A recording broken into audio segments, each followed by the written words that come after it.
That alone, whenever I teach in any class, half the class quits. Straight away. It just doesn't, they can't get it. 2017, when I first started, you had to download an Ethereum node. Entire class quits. People just can't do this, right? It's like at the past when you had to set up your home Wi-Fi LAN. Remember the Cisco Spider, right? That transformed the internet because it was so much easier. Just take your LAN cable, plug it in, and then it runs. Right? Yeah. You need to get to that point where it's so much easier to create adoption by lowering all these barriers to entry.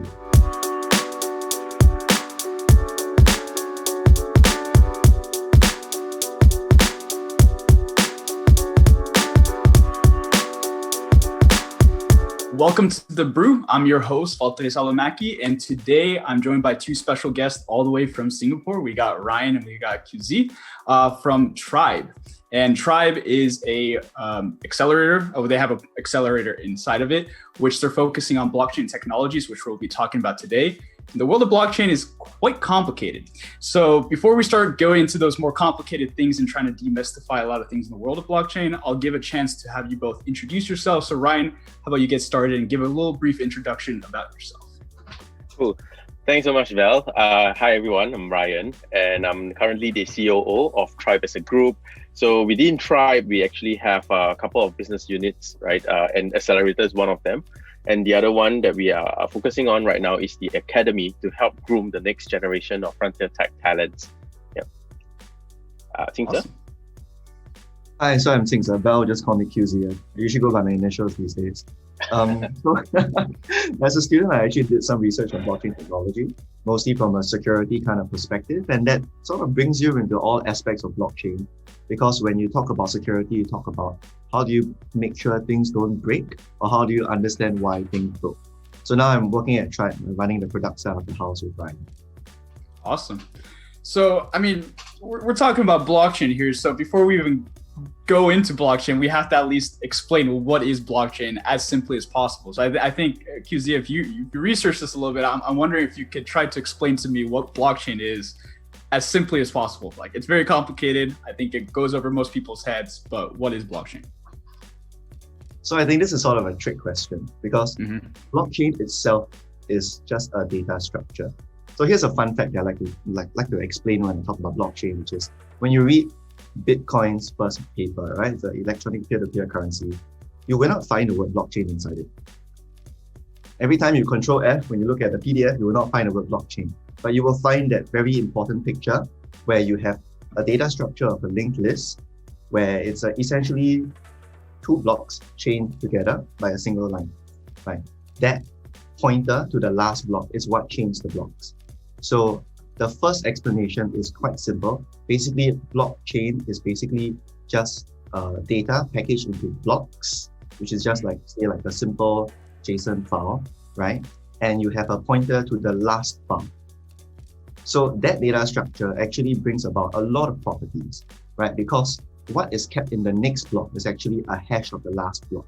And so very quickly, what is a hash? A hash is like a digital fingerprint, right? It's unique to a particular set of data, which means that you cannot change it without somebody else knowing, because you can just hash it yourself. And that affords immutability. So that's one more aspect of blockchain technology. The next thing is that it is run on a decentralized network. And these two things are really what creates what we call distributed ledger technologies that use this data structure. So that's where the more fun part comes in about blockchain technology, which is you can actually create things on a decentralized network that is immutable. And the way I like to explain it is that it gives rise to a new kind of asset. So if I was to send you an email, right, what happens is that you can just copy it, right? And simple economics, if you have infinite supply, there's no price, right? So how do you create an actual asset? You need to create some sort of scarcity. So in a distributed ledger, every single person can only keep a copy, or all changes to that particular asset is recorded across the entire network, which gives it a sort of permanence. Like if I give you an apple, you can't just split and have two apples, right? That's why there is some value to the apple. Yeah. When it comes to blockchain technology, you can create an asset. For example, now it's quite popular. Maybe I'm giving you something to segue into, but NFTs, right? This non-fungible token kind of thing. It's basically that, right? You have one single copy with one single owner, and it's distributed across the entire Ethereum network of I think now it's 8,000 nodes. So no one person can simply change it. And that's the beauty of blockchain technology, right? I hope that sort of explains the dichotomy between the data structure and the technology itself. And and that's really where the difference is, right? Where you can create something completely new that is sort of autonomous, that runs by itself. And then this brings me to the last bit of blockchain technology, which is the idea of these autonomous agents that exist only on the blockchain. And that's where the genius of Ethereum started. And if you read The Infinite Machine, it tells you the whole story from 2016 of how it came about and discovered the limitations behind Bitcoin. The ability to write smart contracts. Right? And that has now become quite synonymous with blockchain technology, because simply recording data on a distributed ledger is not enough. There's so much more you can do. You can actually record code that self-executes. And that is where, the entire decentralized finance, ICOs, everything, IEOs, liquidity farming. and yeah, that's a very brief introduction to 11 years of blockchain. Yeah. No, I think that was very well put. I mean, overall, I think where the misconception comes when it comes to blockchain is people immediately will go to cryptos. I think there's just it's automatic, blockchain equals cryptocurrency, when they're not really looking at blockchain. It's a technology that enables cryptocurrencies, but it's not that crypto, it's not directly, they're not the same thing. I think we had one guest on. He was one of my information systems professors during my MBAs, and as well he works for the county, and he's working on how to implement blockchain into governmental kind of agencies and these things. And one thing he brought up I thought was unique was the way he was explaining blockchain is that it's solving the issue of trust. And everything nowadays has a problem with trust when it comes to, getting things notarized, getting legal paperwork for a business. Everything has this trust factor tied into it. And that's what blockchain does. It eliminates that of having people involved, and you create trust automatically through a network. But I mean, you obviously broke down how that actually happens, because what does it mean to have trust through an online network? We'll definitely talk about NFTs. I have a lot of questions tied into NFTs. I think NFTs are just this huge buzz thing that has some applications. I think the way that it's talked about right now is a little worrisome to me when it comes to the overall application of blockchain. But I mean, so we hear about this thing called blockchain, but we hear cryptocurrency all the time. What is blockchain really useful for, right? We hear it for currency, we hear it for finance. And I think that's why it turns off a lot of people, is because they're I don't care about that world, right? But blockchain can be used for so much more. Can you provide some use cases, either of you gentlemen, on where blockchain can go, especially since you'll have an accelerator program, you're hearing these companies come in and pitch ideas that they have. What are some applications that we can do with blockchain? Right. Maybe let me just share a little bit first. So to contextualize things, how I see blockchain being useful, as you mentioned, right, to create trustless, right? But from a business perspective, what does it actually help? What is the benefit of leveraging on blockchain technology to improve your processes, right? So I see it in kind of two key factors. The first one is to reduce costs, right? To reduce costs of, number one, networking, right? That means, you don't have to, blockchain is now relatively widely adopted, right? So you don't have to spend the additional cost to create that network infrastructure in order for something to work. And the next one would be the cost of verification, right? So cost of verification can come in time form, it can come in economic sense, it can come in many, many different kinds of so-called cost, right? As you mentioned, you want to eradicate the need for trust, right? So to become trustless. And what's the purpose of trust, right? Is for me to, when I want to verify something, I need that level of trust, right? So if you are able to distill down to these two cost elements, then you can see how blockchain can be beneficial for your business, right? Then you can weigh, right, whether the cost of verification at this moment outweighs whatever I can bring in, and that you have a business case. So one of the examples I think right now would be very relevant would be one of our startups at Credify that is actually building a digital health passport, right? So can you imagine traveling right now, right? It's gonna be, it's difficult, right? Yeah. To travel. And now you have to submit proof of that you have taken the swab test and that you have been proven negative, or if you have taken a vaccine, you need to be able to prove that, right? So you need to be able to verify that. So from that perspective, how do you actually accurately verify if this person is telling the truth? You need a notarized form that is endorsed. You need to make sure that there are checks and balances in place. There's a lengthy verification process of whether this particular document is accurate, it's true, it's notarized, and stuff like that. So that involves a lot of man hours, that involve a lot of so-called cost, right? So what blockchain is able to do is that if you are able to upload to some extent the proof that you have taken a swab and you have been proven negative, when is the last time, right? Date stamped, date and time stamped, the last time you have taken the swab test and you have been proven negative and you have taken vaccine, when exactly have you taken the vaccine, right? And that reduces the cost of verification that is required in order for you to enter a particular country, right?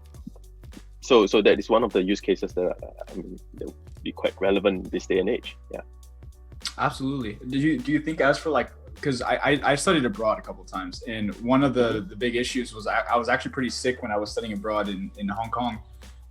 And when I was trying to go get like certain medications and stuff like that, it was kind of a pain in the ass because they didn't have any of my medical documents, records, or anything like that. It's hard to backtrace. You're in another country. So do you think that, especially for international travelers or somebody who's moving, right, like through blockchain, somebody can pull up my medical records in seconds, know that it's accurate, and be able to use it that way? Do you think that's another use case for it?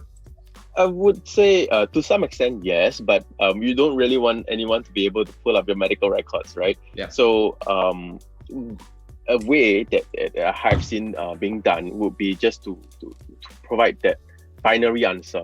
So for example, you need to be of a certain age before you can buy alcohol, right? So the answer is binary, yes or no. Are you above or below that certain age? You don't need to know my birthday. You don't need to know anything else about me.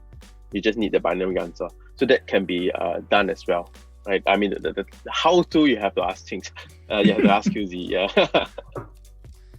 Absolutely. So exactly is it?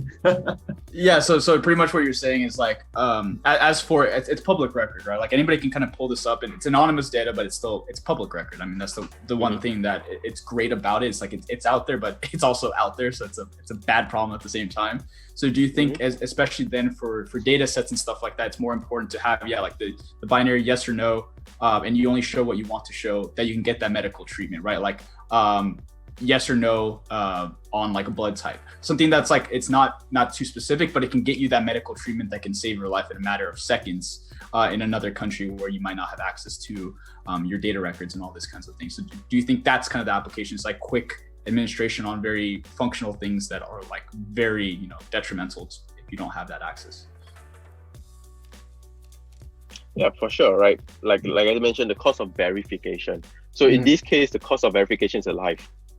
Yeah. So if you delay that ability for someone to check on simple basic stuff, and that is actually verified by a approving authority, then you die. So in this case, the cost of verification is extremely high. Yeah. Mm-hmm. Okay.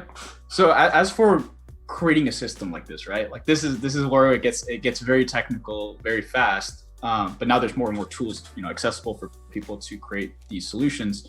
So how would somebody go about, let's say that they had this idea of like something that's at high risk, how would they go even about like thinking conceptually, like how this gets built out in a blockchain system? Right. So I think you don't usually go from the build from scratch approach anymore. Blockchain has been around for quite a while. Off the top of my head, because I was moderating at a conference, I think on Sunday, and Sovereign Foundation was there. So what the Sovereign Foundation does is, and this is how the chairman explained it, which was that they run the largest identification network so that they can give every item and identity, not just carbon-based life, which I was a bit surprised, because I think then he elaborated by saying even IoT devices can also be given an identity. Like right now, your computer probably has a MAC address, right? So that's my guess of where he's going with that.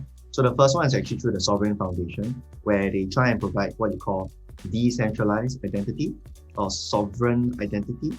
For that, you can look a bit deeper into the I think the W3C Consortium for Decentralized Identifiers, where they actually codify like exactly how this identifier will look like.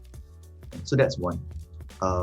Interestingly, we had a chance to work on this with WeBank as part of our student practicums to provide some sort of simple decentralized ID for contact tracing.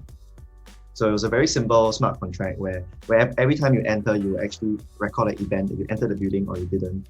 And if you have an exposure event, you just click and then you just pull out all the records and okay, it's all there. So that's one way, right? If you were to use a public blockchain. For a lot of these use cases, actually, you don't use public blockchains for the reasons that Ryan has actually explained. Privacy is quite important. So the other side of the house, I think, is Hyperledger Indy. And this was really interesting because it's not just for medical records, right? It's about giving you an identity that's verifiable credentials, right? For Hyperledger Indy, I remember seeing somewhere where they use Hyperledger Indy to verify the status of bankrupts, I think, and that was in the Netherlands, right? Where if you have to do something, they'll be able to check whether you are a discharged bankrupt before you try and get the loan or something, or to see your progress throughout this entire. I'm not familiar with the bankruptcy proceedings, but I think it's important to keep track of the person as you go along this entire process. So that's one way.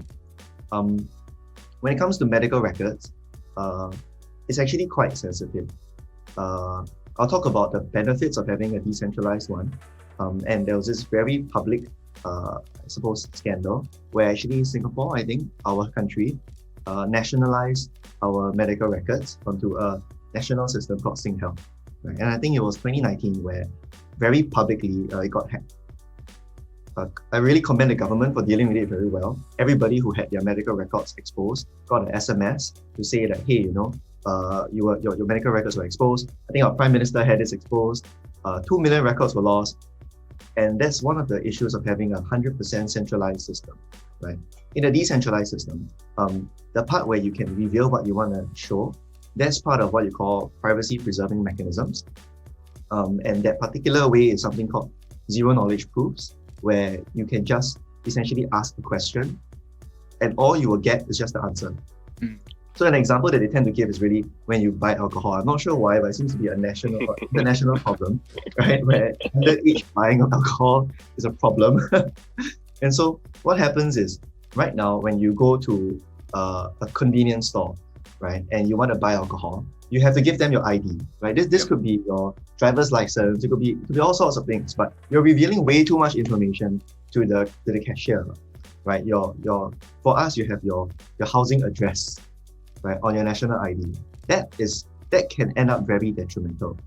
So instead, if there was just simply a verifiable credential, and some implementations of that have it just as like some sort of digital wallet, where you just show the person, he checks your ID, and all he gets, or he or she gets, is just yes or no, whether you're underage or overage, nothing more, right? And that's also the benefit of having a verifiable credential, rather than just some sort of like paper-based credential. Yeah, so that's maybe a bit more into what are some of the keywords in terms of implementation, but there are many different types of implementation. Generally, there are some principles here, the right to privacy, I think, the right to being forgotten, like some of these digital rights. These are the guiding principles when people try to implement this sort of identity systems. Got it. I mean, I think one important thing that you just brought up, which is how blockchain also leads to more privacy, which I think has become a problem now with the way that online mediums can be tracked so easily. Like anywhere you go, they know all your behaviors. They know everything you're clicking on. They know all your search history. Nothing that you get for free is free. I mean, you get a Gmail account, all that is queryable. I mean, anything you do with your Google account, they can track back to you. So do you think that's the other part that blockchain is going to be able to solve, right? Is that data privacy for the consumer? And also, I guess the question also tied into that is being able to later monetize your own data, because that's one thing I do believe that we're eventually going to get to, where it's like consumers will be willing to give their data out there, but only to the companies they want to. and being able to be compensated for providing their data to create data sets. It's a complication between marketers. I'm a marketer myself. I want my data, but at the same time, I understand the consumer side. I don't like to be tracked everywhere. So do you think blockchain is, there's use cases of the technology to create this privacy network for the consumer end? Yeah, I think that we have heard multiple use cases on this particular data marketplace, right? It's quite a common use case, and it is to some extent valid, right? To be able to verify that your data has been used in this way, and your data has been used in that way, right? And he has been exposed to this person, or he has been exposed to that person, and I want to get paid for it, right? Because it's my data. How are you using my data without paying? But in terms of adoption, I think there isn't one that is quite widely adopted as of now. I might be wrong, right? But yeah, so it's definitely a valid use case. It's just, I think it could be a matter of time, right? And the right kind of execution in order for these kind of solutions to be widely adopted and implemented. Yeah. Got it. Any thoughts on that, QZ? Yeah. I think the first question is, why do you want to track data? Right. So primarily, I think targeted ads are very good because it saves me search costs. Yep. I don't like to be recommended random things. Like during the lockdown, I got recommended like cocktails on delivery, and that was a lifesaver, man. Sure was. So I think the difference here is that you no longer have to track people that much. I think just because you can doesn't mean you should, right? And Google can, but they shouldn't do this. They shouldn't track you across browsers. And that's ridiculous, right? Now they track you across devices. They track you across, accounts, right? They can tie different accounts to. It's ridiculous, right? But the reason for this is because they have a business model, right? In advertising. And when you want to advertise, with the power of machine learning, you can do collaborative filtering. You can, Netflix is really good at this. It can recommend you things that you really want, and that provides a good user experience. But that's only if you have a vast data warehouse that you can verify, because you're watching every single thing the person is doing, that, okay, this person is really interested in that. Some other implementations that sort of solve this problem that I've come across is actually one of our companies that we also work with, Zilliqa, where they actually came out with this thing called social pay, right? And this is interesting because when I first heard of it, I was like, why didn't I think of it? Because it's so simple, right? Like a lot of people have Twitter accounts, but Twitter hasn't been able to really monetize it a lot. Maybe they have like featured tweets, that kind of thing. I think they have, maybe Jack Dorsey didn't want to deliberately monetize all your most deepest thoughts on the internet.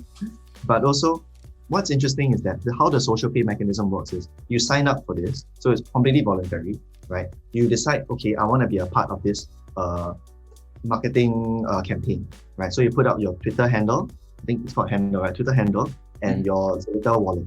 Right? So what happens is, say there's a marketing campaign, and you repost or you post some words or a short banner with the hashtag, like, I think the time was COVID Heroes or something, right? Straight away, the bot picks it up and pays you for helping people market. And that's really very different, right? Because not too long ago, apparently, Uber spent, I don't know if it's 30, but I think 300 sounds more like it, $300 million on Facebook ads. And then they were like, okay, I need to cut because my cash flow isn't doing so well. They cut to 150, but apparently it didn't really see any difference in performance of their ads. Which now begs the question, what the heck is Facebook doing? How come I can cut my ad spend and I still have the same performance? So you go back to what blockchain is good at, right? The whole immutability, decentralization, permanence, right? Verifiability. Now you can create verifiable ads because you see it, you're paid for it, and you don't have to rely on these centralized aggregators, right? You don't have to trust them. So you go back to the whole trustlessness thing. Now I can do ads in a word of mouth way, something we've been doing for like 3,000, 4,000 years in a very normal way, rather than relying on this very large sort of monopolistic, I can say this now because they're being sued by it, but very large sort of monopolistic ad marketplaces that control the entire ad lifecycle from not just like bidding for ads all the way to who actually gets to see the ads, right? Now you can sort of decentralize that and create more automatic ad marketplaces, and you still see what you want. So maybe it's a different sort of approach where the question is, do you really need to track everybody now? You don't have to do it anymore. And also, you can still sort of achieve what you wanted at the very beginning, which is, targeted ads. Yeah. I think that's super fascinating. Like the whole concept that you kind of brought up with being able to have people get paid to share a message or expand it out. I think that's so powerful, because in the world of marketing, what creates social credibility, creates any value behind it. Like, you can run an ad in front of people, right? And it'd be a great ad. But it's not going to make people click, because the fundamental of human behavior comes from other people talking. That's why word of mouth still is the dominant form of marketing, is because if you can say somebody else speak on your behalf authentically about what you're doing, you already get that barrier of, I don't know this brand. Now let's give it a shot. Let's see what they can do. And can they actually solve my problem? And you can get through that barrier faster. So I think that's actually really fascinating if you can enable people to get paid to do that on your behalf, because influencer marketing is expanding really fast and it's becoming more and more dominant versus any other mediums. And then pay-per-click marketing is getting way more expensive and it's not yielding those results. So it's kind of like this fight of like, what is my next tool for a marketer? And then on the consumer end, if you can protect more of your data and get paid for more of your data and all these things, I think that it'll make more healthy of a advertising world and create more value for both parties involved. So I think that's a very, very fascinating concept when it comes to blockchain and the application of it. But I guess kind of tying into this is before we go into NFTs, because I feel like that's going to be like 45 minutes by itself. But before we go into that, as for blockchain, as you brought up, there's the adoption, right? There's an adoption curve there, like anything you're doing. And I was at the blockchain summit in LA here in 2019. And one thing that was really fascinating about everybody who was talking about blockchain there was the biggest fundamental problem of getting that adoption is education around the solutions it's solving and not talking about the technology. Because as it was entered into the market, it was all technology driven, so technical. An everyday person has no idea what the hell you're talking about. It's not going to create any adoption there because people don't know what it is. So have you noticed that there's now more kind of the adoption's growing because people are learning how to articulate the problem and how blockchain is solving it? And do you think that's getting better overall? I think it's very interesting that you pointed that out, because if you notice, previously we spoke about this, right? That you have watched some of the demo day videos that we have. Mm-hmm. We focus very much on the problem that they're trying to solve, because at the end of the day, that's what the technology is, an enabler, right? That enables you to solve certain problems that you can't do otherwise, right? So that is actually the narrative that we are trying to educate as well, right? If you go, one of the platforms that we have built called Open Notes that is supported by IMDA in Singapore, which is the Infocom Media Authority of Singapore. Mm-hmm. So Open Notes is a platform that is trying to bring out use cases from a problems perspective, from a use case perspective, right? Without diving too much into the technology, because once you are sold on the use case, you're sold on the problem, it's big enough for you to pay for it, and then we get to the how-to, right? And the how-to, more often than not, is an incorporation of different kinds of technology, right? We have blockchain, there could be also IoT, machine learning, AI, right? All cooked in one pot, right? In order for you to be able to come up with a solution. So I think, that's absolutely right. And if that is the trajectory that blockchain narrative is taking, then of course we should be able to see a greater adoption, because people now can understand and visualize how I can leverage on this technology to solve certain problems that I have, right? Yeah. I think another analogy that I use is, I'm old enough to remember dealing with modems. When you work with blockchain technology, right? At the very beginning, you have to connect to the network, right? When you get a test ether or your test whatever network you're using, that alone, whenever I teach in any class, half the class quits straight away. It just doesn't. We can't get it. 2017, when I first started, you had to download an Ethereum node. Entire class quits. People just can't do this, right? It's like at the past when you had to set up your home Wi-Fi LAN. Remember the Cisco Spider, right? That transformed the internet because it was so much easier. Just take your LAN cable, plug it in, and then it runs. Right? Yeah. You need to get to that point where it's so much easier to create adoption by lowering all these barriers to entry. That takes time. So stuff like Infura API gateways, right? These gateways that make it easier for people to connect, that helps a lot. Another example is mobile internet, right? I think internet adoption really exploded when mobile became a thing, right? Because you don't have to do anything. You just turn on mobile data and straight away you are connected. All your apps are working. Apple's really good at this. All your apps automatically update, which is kind of creepy because sometimes the thing changes. And I'm like, hey, what app is this? So that's the difference, right?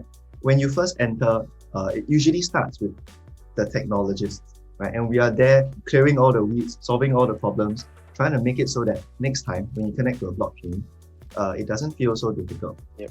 So, like for example, if you've used MetaMask, right, that really helped adoption because it's just this cute box. You click it, come down, put in your password, right? Log in. Oh, which network do you want to connect to? Mainnet, testnet 1, testnet 2, your own net, right? And that user experience benefit has made it so much easier for people to use blockchain technology because before that, you got to go command line and everyone just stops. I mean, at the end of the day, you don't even need to know how it works, right? Just like how you're, like what QZ mentioned, right? On your mobile phone, you don't even know how it's connected at this moment, right? Like all you know is if there's no network, you try to raise your hand as high as possible. But yeah, that is the extent of what laymen would understand how the technology works. But it works, right? So we have to get to that point, that state, and then we can start to see, a wider adoption. Got it. Yeah, that's always been my fascination because I always like reading the technical specs and how it's going, but that's not how markets ever adopt anything. Because there was the smartphones before Apple, there's always been technology before somebody else. But what tends to be that click is when the innovation can go at a certain pace and consumers can understand the tangible aspect of it. And do you think based off that, right? Like we're now in a huge no-code movement as well. Do you think that that's another part is like once we figure out ways that we can create blockchain solutions, leveraging no code, do you think that's also when there would be a more massive boom because that doesn't rely on technical skills of a student. It requires just more innovation and ideas and someone who can understand design and basics. It doesn't need that technical lens. Do you think that's also going to be a huge kind of a boom aspect when it comes to the world of blockchain? Yeah, of course. I mean, of course, right? But I think it will be some time before that can happen, right? It's not straightforward. You still have to understand certain elements of networking in order for you to build something on the blockchain, right? But yeah, of course. I mean, if you can get to the point where you can build application on the blockchain, like how you build a website on Wix or a website on WordPress, right? Or what's the latest one? Webflow, maybe, right? Then of course you can see more and more, applications that are leveraging on the blockchain start to come up because then you kind of democratize the ability for people to build stuff on the blockchain, right? Right now, it's very technical, right? Yep. Majority of the applications are built by technologists, right? But if you combine this with the no-code movement, you democratize the ability for people to build, then you can see the massive influx of ideas because no one group of people have dominance over good ideas, right? So then the ideas can come from anywhere now. So of course then we'll see a wider adoption, but like I said earlier, I think it will take some time before we can actually get to that point. Yeah. No, that makes sense. Yeah. Exactly, but to get to no code, you need standardized libraries. That takes some time.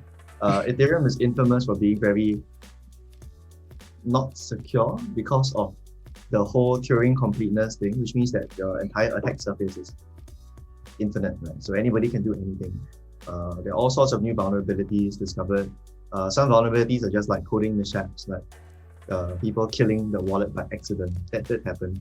And I think a few $1 million were lost. So that's going to take some time before you can get to no code, right? Because no code is when all the problems are solved already. Here are some use cases. Just take it and use it. Okay, bye. Next. Out of the box kind of stuff. Yeah. We have a long ways to go into that. What do you think then on as for adoption as well, we have to look at the threats of blockchain, right? And like restrictions that are kind of pushing it back. So obviously we have certain governmental regulations that are still kind of hindering on it. We have the kind of worry of, money laundering, fraud, criminal activities, these kinds of things. The more anonymous, the more it opens the door for criminal activities. Do you think any of those are serious threats, or they're more of just conversation? Because I personally think that this is the first technology that's out there, and it doesn't matter what anybody says, it's out there. Like, it's not going to disappear, right? Like, nobody can technically regulate it because it came from deregulation. So you can't just like now regulate and expect something to happen. But do you think any of these are serious threats that will hinder the growth of blockchain and the adoption of it? I don't think it will hinder the adoption and growth of blockchain, just like how when you have internet, right? You can do all sorts of shady stuff with the internet as well, right? That has not hindered the growth and adoption of the internet or applications for that matter, right? But in terms of regulation, I think, you can't regulate something that hasn't happened. So of course, regulation is going to be a few steps behind.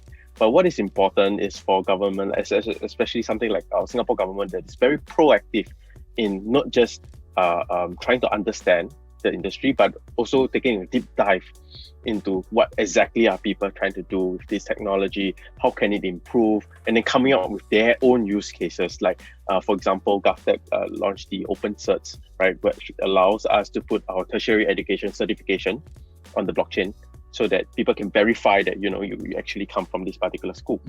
Yeah, so a very hands-on approach, right, to understanding the technology.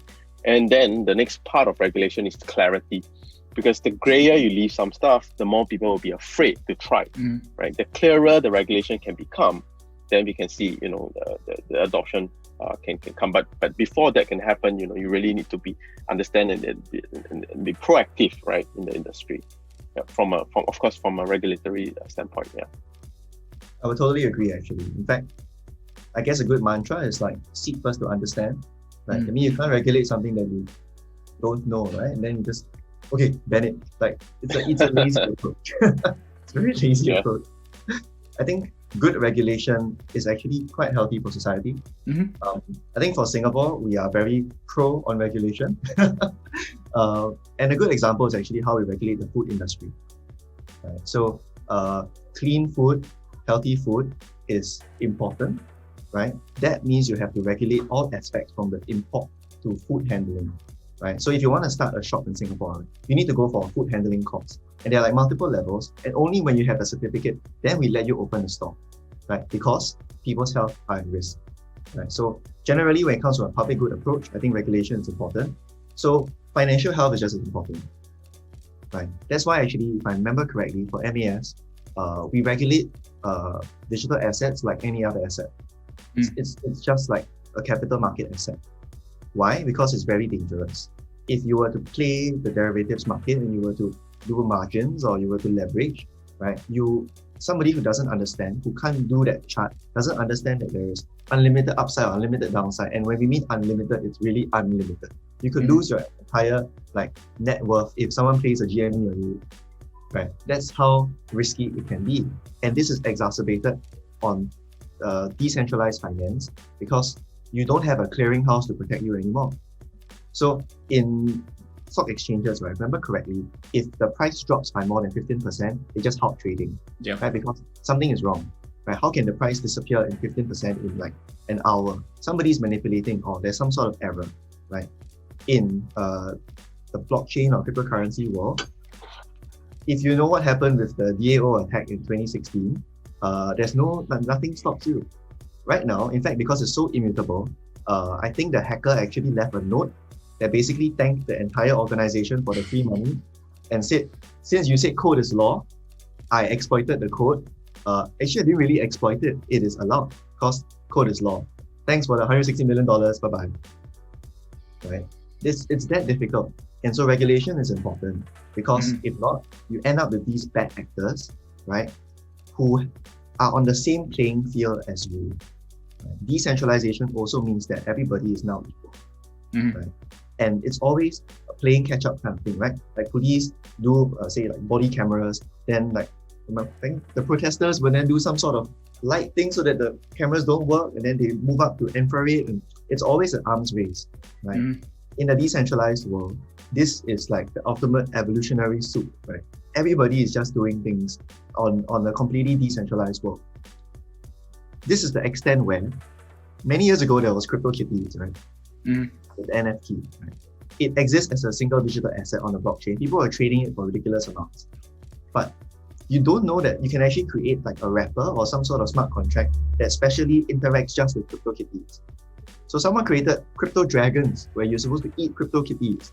And everybody has learned crypto zombies, right? When you eat CryptoKitties too and you level up your crypto zombies, that is the level of interaction that you can have, right? In a typical finance world, there are standardized contracts, right? Puts, forwards, calls, options, like all these different derivatives, remember correctly, are standardized, right? And so you can create a market. It's predictable, right? Nothing funny happens. If you choose to go for bespoke derivatives, the risk is on you. You should go and study it, but because it's so complex and the risks are all there, right? People are forewarned. Now you show up, hey, this white paper, do you want to buy? It's not very, people cannot make good decisions also. So I think if regulation is going to happen, it's going to go through this way. So that's one approach, right? Which is to regulate the types of use cases for blockchain, cryptocurrencies, digital assets. The other approach, which I'm finding quite interesting and a bit antithetical to the decentralized aspect of blockchain, governments springing up their own blockchain networks.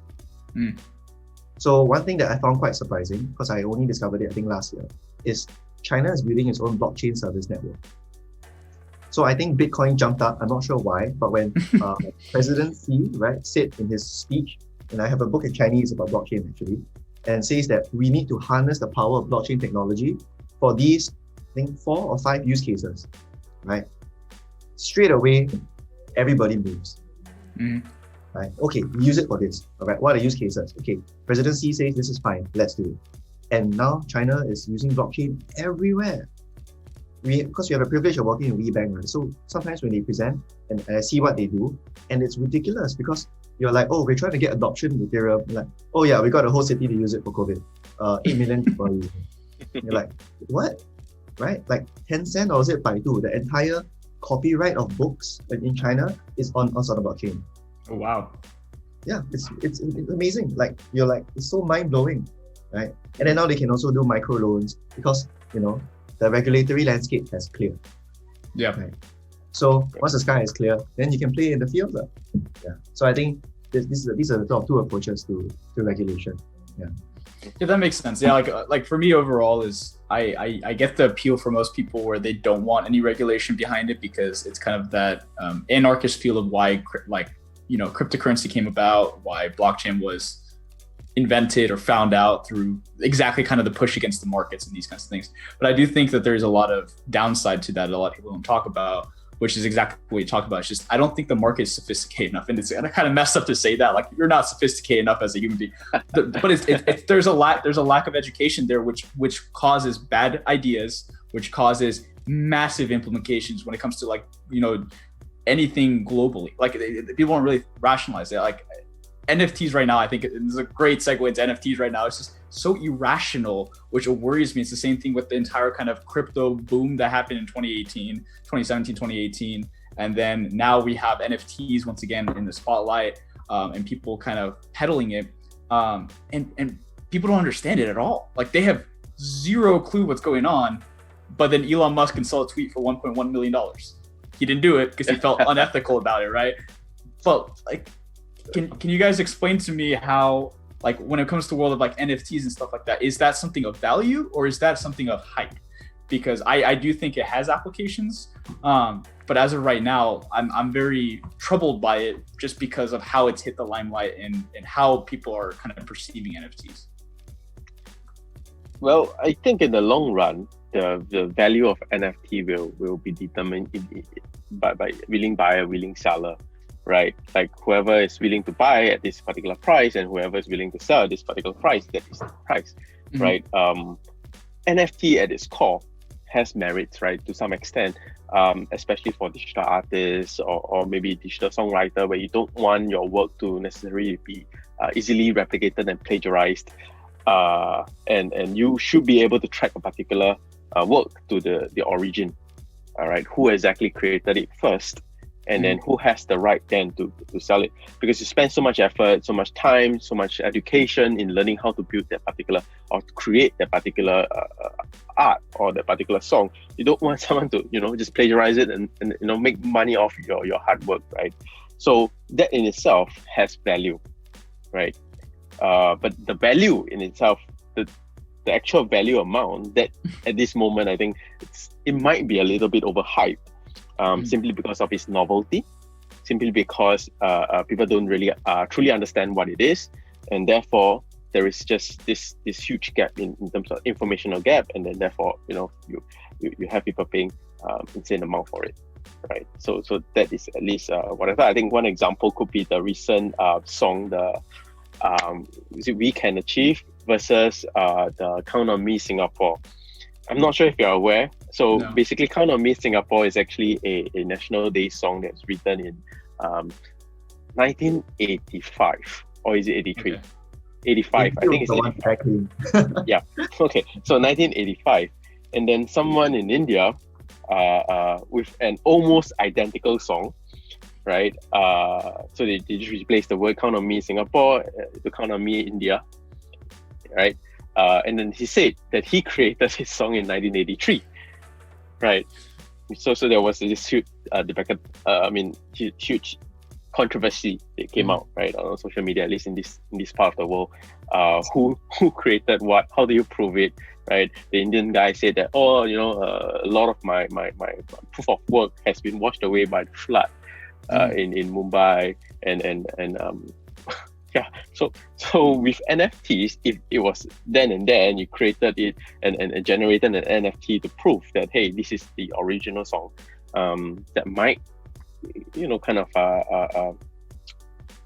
reduce the cost of verifying a particular owner, particular origin of a particular song, right? So yeah, there is inherent value in NFTs, I believe. Yeah, just the quantum is the one that we have to be careful about, like how much do you actually is it supposed to be valued. Got it. I think so NFTs at its core is this ERC 721 standard, if I remember correctly. It's nothing new, and in fact every Singaporean has one. So the open certs format is actually basically an NFT. It's a bit different, but it's on Ethereum, right? I think that's the benefit of NFTs, as Brian mentioned, right? Proving ownership, right? Like proving ownership is a very difficult problem because of the global nature of things these days. But how do you prove ownership of like a video or a picture? I think there's irrational exuberance here, but also I think it might be misguided in a sense that people just see the prices and the headlines just report the prices, but people aren't stupid. There is a reason why the prices are so high. I think the best, and I'm not sure if I'm getting this right, but I remember there's a people artwork that somebody bought for don't know how many million, this entrepreneur. What they are actually doing is similar to what Grayscale is doing with Bitcoin. So NFTs are digital art, right? It's no different from another company that we work with, Digix and Digital Gold, right? Or any other sort of real life asset that is tokenized onto the blockchain, right? What this person is doing is he is just accumulating digital art and then creating his own digital art index, and people can buy into the index, and he's gaining back the 69 million in very, very quickly. So people don't realize this, but actually it's not a stupid move. It's a business move. I'm not sure which philosopher it was, but remember the guy who bought up all of the olive presses before olive season? I think that's the same idea. When you buy up all of the different digital art pieces, suddenly you're Sotheby's again. You created your own marketplace. Your own marketplace. And now you can buy and sell digital art as and when you feel like. I'm not sure if this is going to be their play, but it's not impossible either. Because there is the same thing has happened in cryptocurrencies, right? Where you have massive centralization risk. Coinbase, Gemini, these large crypto exchanges, where people, put their money there and be like, oh, okay, these crypto exchanges are quite secure. History tells me that I think one or two of them are going to collapse. Mm-hmm. What was it again? MT Gox, right? That crashed the whole Bitcoin price, right? That was like 2012 or something, right? Where the whole exchange disappeared. People until now are still getting for the SEC to return them Bitcoin. I think there's still like 4,000 left or something, right? There's so much centralization risk, and I think that's happening. Well, that's a slight digression. So back to NFTs, right? NFTs are a fun thing to play with, right? If they truly can be clearly represented with that store of value. So for open certs, right, it's backed by like, the certificate, the ID is backed by like Singapore government servers, right? When you go in, you check the certificate is really there, right? There is a real use case for having all of our certificates to be on this open certs format. Mm. In digital art, there was one very simple example that tells you the risks of NFTs. Right? Even though they might say, okay, I used the ERC 721 thing, not a lot of people can read code, right? So you don't actually go in and check. Sometimes they change it. They add a piece of code inside that you don't know. They might include something that you didn't check or you're not sure. These NFT marketplaces, people are just trying to chase the price. You don't go and verify it yourself, which defeats the whole purpose of like decentralization and open sourcing it, right? Like this just doesn't make any sense. And more importantly, I think when you look at NFTs, what happens is that it's not implemented properly also. I think there was an artist that pulled the rug on all of the people who bought his NFTs by literally replacing the image with a rug. So there is an entire collection of NFTs of just pictures of rugs. And they're like, hey, this is what's going to happen. I'm going to do a Banksy on you and shred the artwork in front of you. So I think you got to be careful. And until maybe I'm more conservative or something, but maybe, until this can be better controlled, or at least there are easier ways for people to check what exactly you are buying and not just trust decentralized marketplaces like, I don't know, what, Mintable, then things will cool down a bit. Yeah, it's fascinating that you brought up just kind of how easy it is to actually manipulate it. There's the lack of information there. There's just so many, I think, unknown factors, which is why I'm a little bit worried about it, because I do think the long-term value is there. I'm work a lot with people in the music industry, and one huge problem with musicians and content creators and all these is that it's very hard to authenticate and track your value across. I mean, it's funny because we went from an era of like LimeWire and Napster and all these things to illegally get stuff for free, and now we're going towards the realm of like, no, let's track it from start to finish and prove that my content has value. And if you're using it anywhere at a bar, you're streaming it or whatever it is, I need to get my cut for that. I think it's heading in the right direction, giving value back to those that created, because there's a huge gap between creators and then those that consume. I think people don't recognize that. That's why a lot of musicians early stage they struggle a lot, because unless you start having additional deals and revenue on the side, you don't make money for your music almost ever.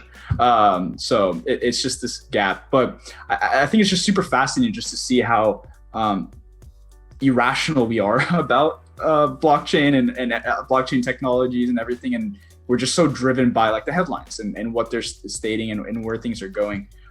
Which kind of brings me to the main kind of closeout of this is the education of blockchain, right? So how should we go about educating, the upcoming stars of the world of blockchain? How do we get them to understand, solutions they can, like problems that they can solve via blockchain solutions, the complications with blockchain, and actually understand the research behind it? Because we're nowhere when it comes to the research of blockchain, in my opinion. I think we're just so early stages. There's so much application to it that we're not even considering right now. So how do we actually educate the next generation of those that are going to go in the world of blockchain? Well, maybe let me just share a little bit of what we have done, right? Our part, right, in trying to educate the next generation, or in fact, the current generation or the older generation, right? So we've conducted multiple workshops and talks, right? All in aim of helping people understand better what blockchain is, what it can be used for, and most importantly, what it cannot or should not be used for. What are the considerations behind leveraging on this technology? Like I mentioned, the business case behind blockchain. You shouldn't I mean, you shouldn't blockchain everything. There is no need to, because there are other ways you can meet your current solution at a particular price point, right? So business owners, business or potential entrepreneurs, right? We try to help them understand the considerations, right? What are the pros and what are the cons? As with most technology, right? There are pros and cons, and what are the alternatives. But that is from a very high touch perspective, right? Because you have to conduct workshops. There's only limited of hours a day that you can do such thing. And I think that was also why we kind of conceptualized Open Notes as well, opennotes.com, for us to create a more, I would say, inclusive, right, ecosystem for people to be able to understand blockchain from a more use case perspective. Right, and of course, the content is crowdsourced. Anyone can actually, put up content. But at its core, what it's trying to do, it's trying to make this information digestible and understandable for non-technical folks like myself. Right, what are considerations, pros and cons? What are the things that other people have explored, tried doing? What's the output and stuff like that? Yeah. So I guess from an education standpoint, right, it's about beyond the technical knowledge and technical know-how, right? It's also through the considerations behind the pros and cons, the business value, helping people, business owners, entrepreneurs, or people who have ideas, right? Ideas men, right? To see it. Yeah. I think we need to have people with less vested interest in blockchain teach blockchain. So for Tribe, for example, we are an ecosystem builder. Right? It's a bit different from somebody who runs an exchange. I think a lot of blockchain education is exchange driven. I don't know how to put it. I mean, when you see like Gemini, blockchain, right? There's always Gemini Educate, Binance Academy. I don't know, there's so many of these like academies that teach people cryptocurrency first. And the other day I was looking at my Binance app because I was just curious what's happening, right? And like, this is your daily challenge. Trade this much of USD Tether leverage or margin. I forgot what it was, but I was just thinking, this is dangerous. How is this my daily challenge? It's $1,000 you're asking me to put in for a reward of 2 USD. I was like, what? There's no returns in this. Right? That is the challenge. Yeah. How do you not lose all your $1,000? How do you not lose your money? That's the challenge. Because I think by today's session, you can already tell that to get into blockchain, you need to understand a lot of things, right? How the internet works, a bit of economics, a bit of incentives, a bit of like networking, a bit of like development tools, trends, history of technology. Like there's so much you got to do to go in, which I think makes it really fun. Right? But not everybody is here for fun or has the interest in all of this, right? So maybe something more digestible will help. Actually, there's a lot of these tools out there that help you learn. People generally recommend MIT's course, Blockchain at Berkeley's course, Crypto Zombies. I think I even did one on Open Notes. It's a horrible name. It's self-pace-course.opennotes.com. Because it is an experiment, right? Just teach people like how do you utilize blockchain technology. And at the end of the course, the challenge is for you to put your name onto a testnet and then send me an email, and then I can get you to join the student club. But that was just for fun, right? But I think in general, we need more of these things that are not so technical, right? Because it's important to know the technology side of things, but the barrier to entry is so high, and that defeats the whole democratization of technology part. So what if there's internet all over if you don't have your phone to connect to it, right? You cannot harness the benefits of this technology, then you might as well not have it. Right? When it comes to education, I think it always starts from the intent, right? Like, why do you want to learn about this? Right? If you are learning about this to make a quick buck, then that's not going to work. Right? If you're learning about this to think how the mediums of exchange are transforming, right, in this new world, right? I mean, just following the different Ethereum improvement proposals, right?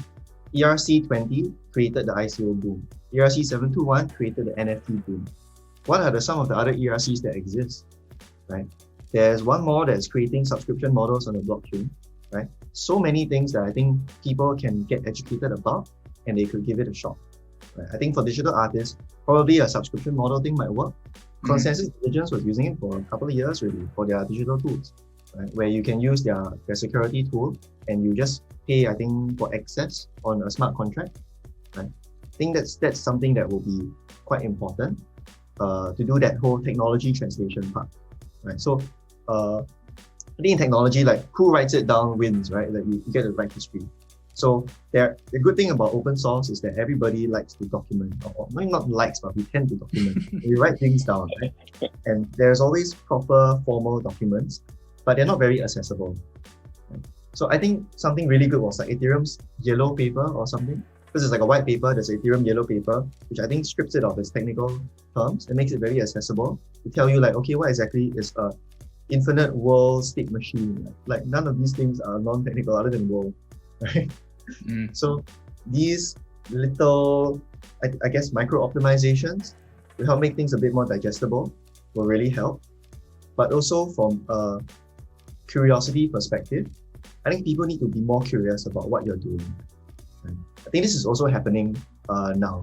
Like we are a bit more curious about, hey, what's the carbon footprint of this? Right? Where's my food coming from? Right? Now we have the luxury of asking these kind of questions. I don't see why it shouldn't apply to the technology we use, right? Like, where is this search going? What data are you collecting? Right? There's a general sort of awakening to the technology that we are using because it's becoming more and more insidious, right? Things are not so obvious anymore. I mean, you don't want to end up like a Neo-Tokyo cyberpunk kind of world where, everything is like, wow, I don't want to be a net runner, right? So I guess a mixture of both ends of the market have to work out. Right? Curiosity and neutral educators. I think it's an interesting point that you brought up, which is the concept of neutral educators and having people like I think the reason why blockchain is just so out of reach is the ones that are teaching it. I think there's two fundamental problems with the education of it. One, it's taught purely to computer science students. There's no curiosity that allows for from different disciplines to even get immersed into it, because if you get a taste of this of like a business student that's conceptualizing, they might come with a great business model idea for it. Then they can work with engineers to create it and make it actually come to life. I think that part's missing in the ecosystem. It's complicated. I get it. Like that's why you have to start with CS programs. I understand you have to educate it first, but I think that's one is like they should give more like use case samples and teach this in business schools and all these. I think that would help it. And then as for who is teaching it, I do think that it should be those that are not so caught up in what exists today, because the future is not today. And like what we're creating out of this technology shouldn't be taught by those that think that they know it all, because that's a very dangerous mindset that doesn't create any innovation or anything out of it. So I think those that can understand the technology and talk about it, but aren't tied into these industries that exist today, I think that is a very important piece of that pie, so that it's not biased of how we're educating the next generation of this technology and saying that this is the best way to do it. I think more curious-minded individuals will create such great innovation as we head forward. It's always so fascinating to hear like younger generations, like even 13 and 14-year-olds that are like, even though they're doing NFTs and like, still a problem. But aside from that, at least they're getting curious about NFTs and like trying it out and trying different things and learning about the world of it at a young age, because then once they do get older, they might want to make an innovation, actual idea out of it overall. But yeah, so I mean, we dug into a lot of stuff around blockchain, very complicated world. The way that we always end the show, it's up to both of you if you want to share a different story, but we always end with failure stories. Reasoning for that is because one thing I really want to showcase to aspiring students is that if you want to make it in the real world, it's not easy. There's a lot of pitfalls, there's a lot of mistakes that you make, but you usually learn from those, and that's how you end up prospering. So we always end with a failure story. It's completely up to what you would like to share. But the floor is yours. Either of you gentlemen have any stories to share? Yeah, maybe I can go first. So I think that is a very, very good point that you're making, right? Because the path to success or success in relative, right, is not always a straight line. So personally, I've encountered a lot of failures. I don't even know where to start from. But since this topic is about blockchain, there is one particular blockchain that I like to, blockchain story that I like to share, which was, I think, in about 2016. right? Or basically quite early in the whole blockchain life cycle, right? My previous startup, Fixer, which was actually working on, how we can better prove a particular car part, right, is original, because you don't want a scenario where you are buying car parts and then it's fake, it's not original, and then it becomes dangerous, right? Things can go wrong. So that particular startup that was one of the pieces that we are working on, and we actually did explore using blockchain, right?